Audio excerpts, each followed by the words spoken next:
تو 7 سال سزا دے دی. دوسری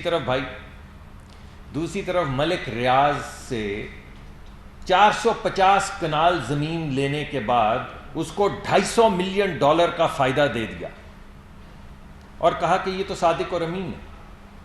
یعنی وہ شخص جو کابینہ کے فیصلے کے ذریعے ایک بڑے ڈیولپر کو $250 ملین جو آپ کے بچوں پہ خرچ ہونا تھا، کہیں اسکول بننا تھا، کہیں ہسپتال بننا تھا، کہیں ڈسپینسری بننی تھی، کہیں روڈ بننا تھا، آپ کا پیسہ ایک فیصلے کے ذریعے، ایک بیک جنبش قلم،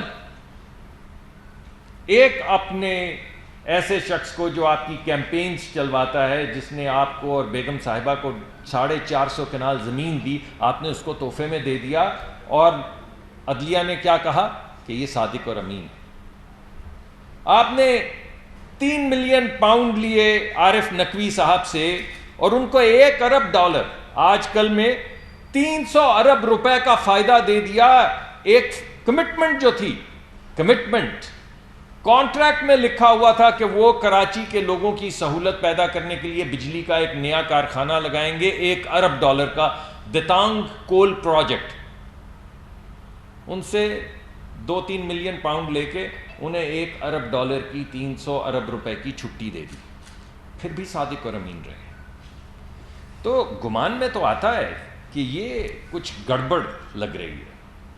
یعنی ایک طرف تو نواز شریف صاحب کی سینکڑوں پیشیاں، کو 150 پونے 200 کے قریب پیشیاں، آپ میں سے بہت سے دوست وہاں پہ موجود تھے.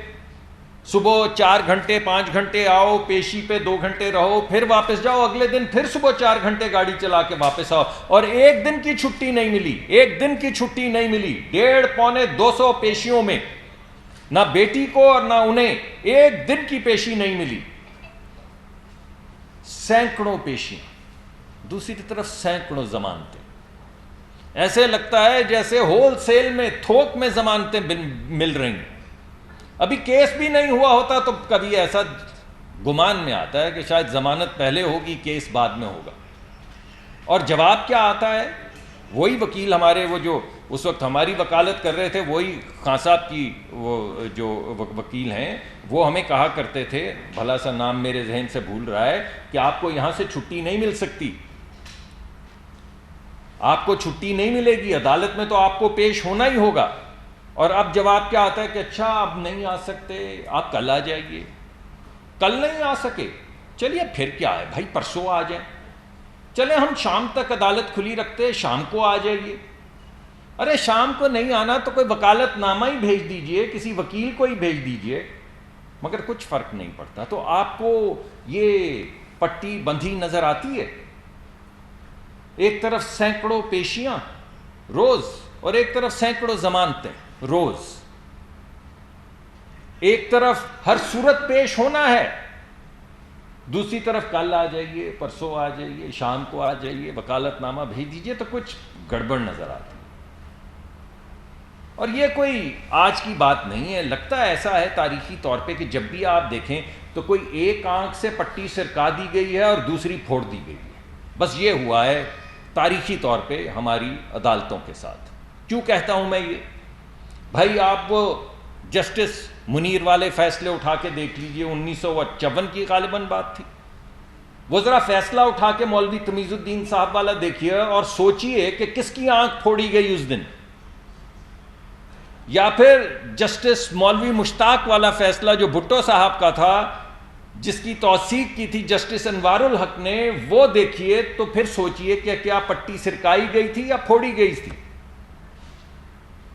اگر اس سے بھی دل کو تسکین نہ ہو تو ابھی جسٹس ثاقب نثار کے فیصلے یا آصف سعید کھوسا صاحب کے فیصلے جو ہیں وہ پڑھ لیجئے، تو پھر آپ کو ٹھنڈک پڑے گی اور آپ کو پتہ چلے گا کہ کیا دونوں پھوڑ دی تھی، ایک پھوڑی تھی، ایک سرکائی تھی، کیا کیا تھا. کوئی آپ کو یکسانیت نظر نہیں آئے گی فیصلوں میں. تو میں دوبارہ سے یہ سوال پوچھتا ہوں، لیکن سوال میں کیا پوچھوں؟ میں جب سوال پوچھتا ہوں جواب یہ ملتا ہے کہ یہ تو آپ پرانی باتیں کرتے ہیں. ثاقب نثار صاحب کے زمانے میں بھی گلوریس ٹائم جو آپ سب نے بھگتا، ہم نے بھی بھگتا، آپ نے بھی بھگتا. اس زمانے میں بھی کہا جاتا تھا کہ بھائی وہ تو پرانی باتیں آپ کرتے، کون جسٹس منیر اور کون مولوی مشتاق، اب تو ایک گلوریس مایہ ناز دور ہے. چلیں مان لیتے ہیں مایہ ناز دور ہے. بھائی اگر یہ مایہ ناز دور ہے تو یہ 9 کا بینچ ٹوٹ کے 7 کیسے ہوا، اور 7 کا بینچ ٹوٹ کے 5 کیسے ہوا، اور 5 کا بینچ ٹوٹ کے 4 کیسے ہوا، اور 4 کا بینچ ٹوٹ کے 3 کیسے ہوا؟ اتنی بڑی عدالت عالیہ میں ایک بڑا بینچ نہیں بن سکتا. تو سوال تو اٹھتا ہے نا، کچھ لوگ سوال تو پوچھیں گے کہ بھائی کیا ہے ایسا، کیا ہے ایسا معاملہ کہ جج بھی جج کے ساتھ نہیں، معزز جج بھی معزز ججوں کے ساتھ نہیں بیٹھ رہے؟ مگر پھر بھی اگر اصرار ہے کہ یہ گلوریس اور مایہ ناز وقت ہے، پرانے وقت جا چکے ہیں، تو پھر میں پوچھتا ہوں کہ اس مایہ ناز وقت میں یہ جسٹس یحییٰ آفریدی، معزز جسٹس عطر من اللہ، جسٹس مندوخیل اور جسٹس منصور علی شاہ نے یہ کیوں کہا کہ یہ جو آپ کے سامنے رٹ ہے، یہ 184(3) میں جو آپ نے مقدمہ اٹھایا ہے، یہ مینٹینبل نہیں ہے؟ زبانی بھی کہا، لکھ کر بھی کہہ ڈالا، مینٹینبل نہیں ہے. اس کا مطلب ہے کہ جو مقدمہ آپ سامنے لے کر آئے ہیں، آئین کی روح سے، قانون کی روح سے اسے انٹرٹین نہیں کیا جا سکتا، اس کو خارج کر دیا جائے. اور زبانی اور کچھ نے لکھ کے یہ بھی کہا کہ یہ فیصلہ 4-3 کا ہے. آپ نے وہ تمام پڑھا ہے، یہ میں اپنی طرف سے کچھ نہیں کہہ رہا ہوں، لیکن پھر بھی یہی سننے میں آتا ہے کہ بڑا مایہ ناز دور ہے. بھائی چلے مان لیتے ہیں دوبارہ کہ مایہ ناز دور ہے. اگر یہ مایہ ناز دور ہے تو جسٹس منصور علی شاہ نے یہ کیوں کہا کہ عدالت کو 1 مین شو نہیں ہونا چاہیے، اور یہ کیوں کہا کہ court should not be an imperial court, یعنی بادشاہانہ عدالت نہیں ہونی چاہیے، عدالت ہونی چاہیے، عدالت جس میں تمام جج برابر ہیں، عدالت جس میں تمام جج حصے دار ہیں، عدالت جس میں تمام جج اپنے آپ کو اکاؤنٹیبل اور رسپانسبل سمجھتے ہیں. تو بھائی اگر یہ اتنا مایہ ناز دور ہے تو اسی بینچ کے، بڑے عدالت کے، سپریم کورٹ جو کہ تمام ججوں کا ایک مرکب ہے، معزز ججوں کا، ان میں سے کیوں انہوں نے یہ کہا کہ یہ 1 مین، کون سا 1 مین شو؟ کیوں کہہ رہے ہیں بھائی یہ؟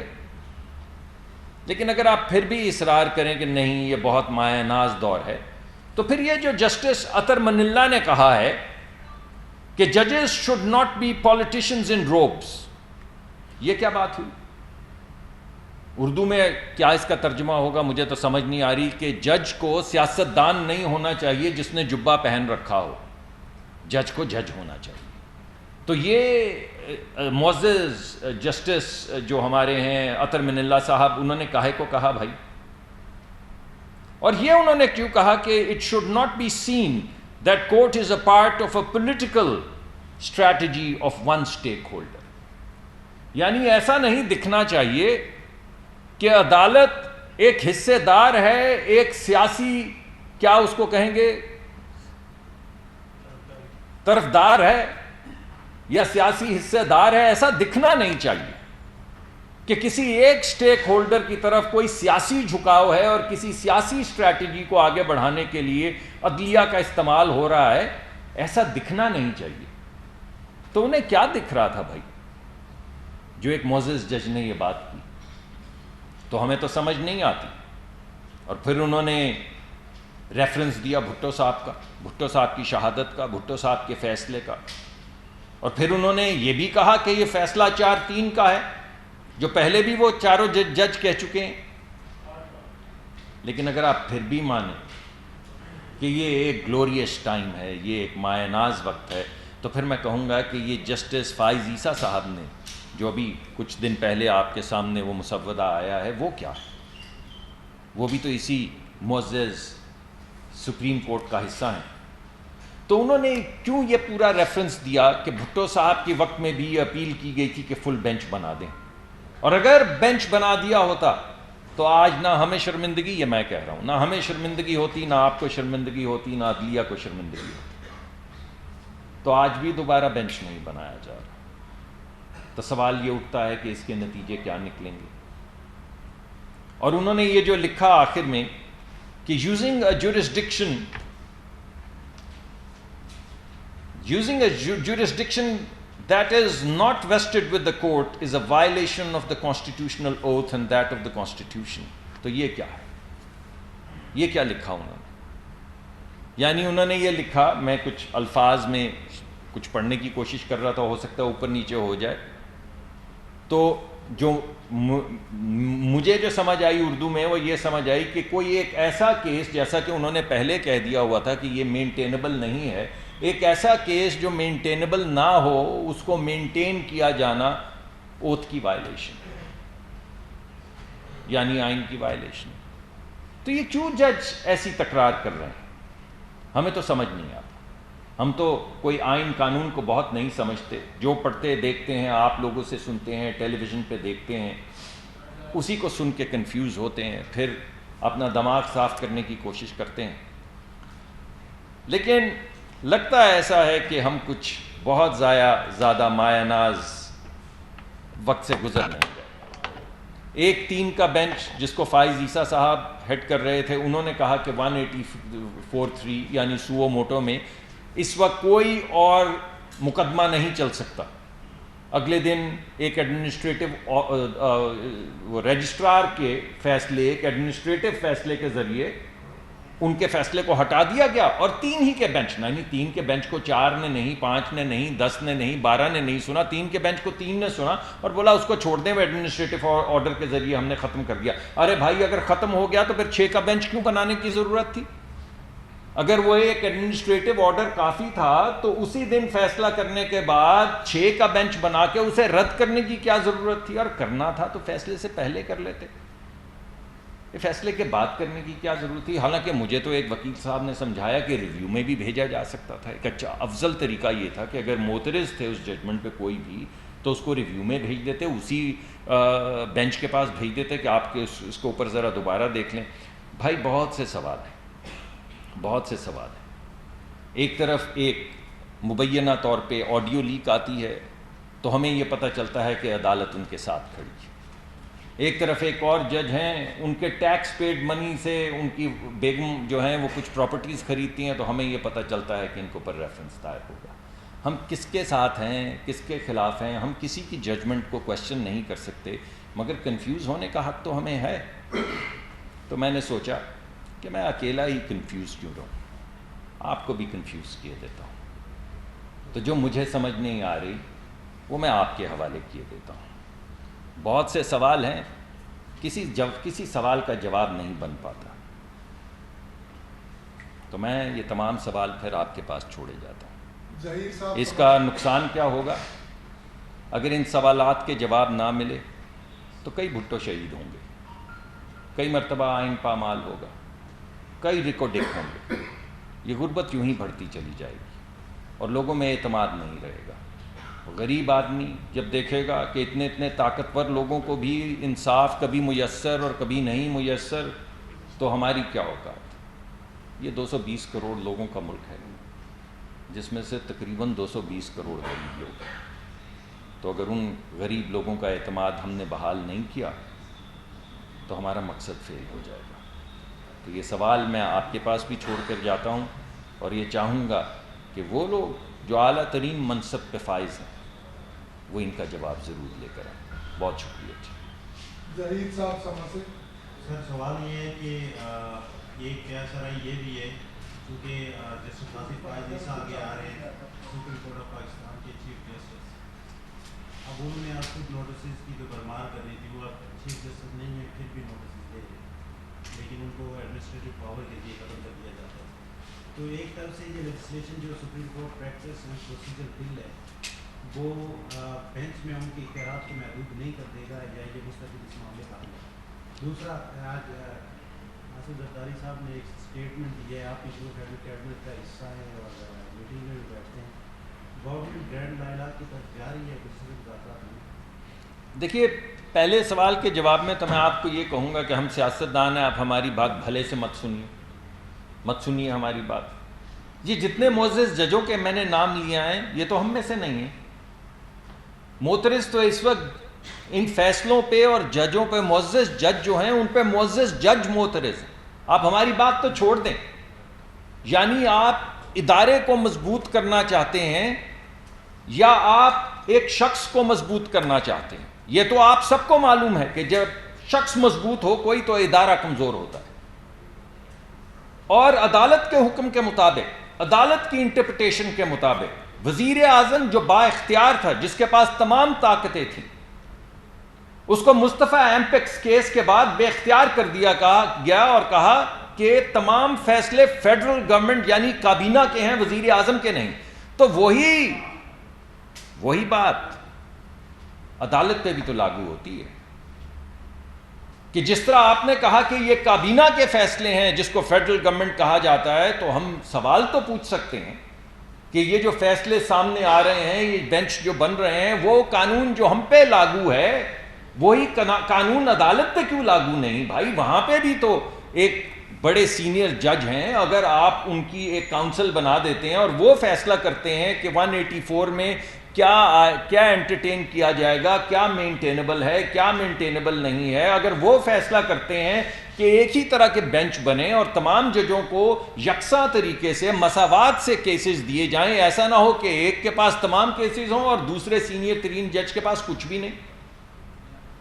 تو ادارے کو مضبوط کرنے کے لیے اگر کوئی بل آ رہا ہے، یا تو آپ اس میں کوئی مجھے بتائیے کہ اس بل کے ذریعے ادارہ کمزور ہوگا. اگر بل کے ذریعے ادارہ مضبوط ہوگا، اور 16 کل ایسوسیشنز اور کاؤنسلز ہیں، بار ایسوسیشنز اور کاؤنسلز ہیں، جن میں سے 14 اس بل کی حمایت میں باقاعدہ اعلامیے کا اجرا کر چکی ہیں، تو اگر تمام وکیل بھی ایک طرف ہیں، اگر لوگ بھی ایک طرف ہیں، سیاستدان بھی ایک طرف ہیں، اور اعلیٰ عدلیہ کے جج بھی ایک طرف ہیں اور فیصلے دے رہے ہیں یہی، تو پھر میرے خیال میں وہ کیا کہتے ہیں، زبان خلق خود نکار آئے خدا سمجھو، تو سن لینے میں کوئی حرج نہیں. اسرار خان صاحب بھی نیز سے سر میں سے پوچھ رہا ہوں، اس میں آپ جو باتیں کر رہے ہیں نا، گلا آپ کس سے کر رہے ہیں؟ ایک تو یہ کوشچن. یہ تو آپ نے عجیب میٹا فزیکل سا سوال پوچھ دیا، میں کھو گیا ہوں اس سوال میں. اس کے علاوہ اصل لوگ جو ہیں جو ایک حکومت کو ہٹاتے ہیں دوسرے کو لے آتے ہیں، ان کے خلاف آپ کیا اس کے حوالے سے آپ بات ہی نہیں کرتے؟ ایک بندے کو لے کر کے وہ خوش ہو انجوائے کر رہا ہوتا ہے، اگلا بندہ جو ہے نا اپوزیشن میں ہوتا ہے وہ رو رہا ہوتا ہے لیڈرشپ پہ، ان کے خلاف آپ بالکل کوئی بات نہیں کرتے. ایک تو یہ ہے، اور اس کے علاوہ آپ الیکشن کب کر رہے ہیں؟ جو سپریم کورٹ کا آرڈر ہے اس کو آپ ماننے کے لیے تیار ہیں، کر رہے ہیں نہیں کر رہے؟ کیونکہ دیکھیے دیکھیے گلہ تو ہم ہی سے ہے اور ہم ہی کا ہے، کیونکہ ہم لوگوں سے ہیں اور لوگوں کا گلہ ہے. سوال آپ کا بڑا پیچیدہ ہے. گلہ تو سب سے ہے، گلہ ہم سے ہے جو قانون سازی کرتے ہیں، گلہ ان سے ہے جو عدالت میں فیصلہ کرتے ہیں، گلہ ان سے ہے جو لکھاری ہیں، اہل قلم ہیں، اہل دانش ہیں، جو نقطہ نظر عوام کے سامنے بڑھاتے. سب سے گلہ ہے، ورنہ 70-75 سال بعد یہاں تو ہمیں نہیں ہونا چاہیے تھا. تو اس میں ایسا تو نہیں کہ کسی ایک کی حصہ داری ہے. اور اس وقت جو تنقیدی جائزہ لیا جا رہا ہے، ہم گول پوسٹ کو شفٹ کر سکتے ہیں، یہاں سے اٹھایا وہاں کر دیا. آپ نے مجھ سے سوال پوچھا، میں نے کھسکا کے وہاں کر دیا. لیکن میرے خیال میں اس وقت تو مسئلہ عدالت میں پھنسا ہوا ہے نا، تو اس وقت تو انہی چیزوں پہ فوکس کرنا چاہیے. اس کا مطلب یہ نہیں، جو میں نے تاریخی حوالے دیے ہیں ان میں تمام تاریخی حوالوں میں ان تمام چیزوں کا ذکر ہے جن کا گلہ آپ کر رہے ہیں. لیکن آج جو مقدمہ ہمارے سامنے اسے تو بھائی حل کرنا ہے نا، اور کسی بہتری کی طرف جانا ہے اور عوامی مشکلات کا حل کرنا ہے. تو اس وجہ سے گلہ آج کا جو ہے وہ آج کی زبان میں آج کے حسب حال پیش کیا. ملک صاحب صاحب جی میں نے بتایا تمام جو میں نے آپ کو کیسز آپ کے سامنے رکھے ہیں ان سب کے پیچھے ان تمام چیزوں کا ذکر ہے. اور یہ تمام چیزیں ہمیں اگر ملک کو آگے بڑھانا ہے تو ٹھیک کرنی ہوں گی نا، اور اس میں کوئی حرج نہیں کہ ہم مل بیٹھ کے ٹھیک کریں، مگر تو ٹھیک کرنی ہوں گی نا، ہمیں اس کا ذکر بھی کرنا ہوگا اور ٹھیک بھی کرنا ہوگا. ملک صاحب صاحب ملک شہید بول ٹی وی سے. سر میرا سوال یہ ہے کہ 2010 میں 18ویں ترمیم لائی گئی تو وہاں پہ اس سے پہلے جو ہے بیساکھی جمہوری تھا، جس میں یہ ڈیسائڈ کیا گیا تھا کہ آئینی معاملات کے لیے ایک جو ہے وہ آئینی سپریم کورٹ ہوگی. اور پیپلز پارٹی نے اپنے دور میں بھی آپ نے بہت زیادہ فوکس کیا مسلم لیگ نون کو آئینی کورٹ بنانے کے لیے کہا، اور انہوں نے کئی بار یہ بات کی کہ مسلم لیگ نون نہیں مانی.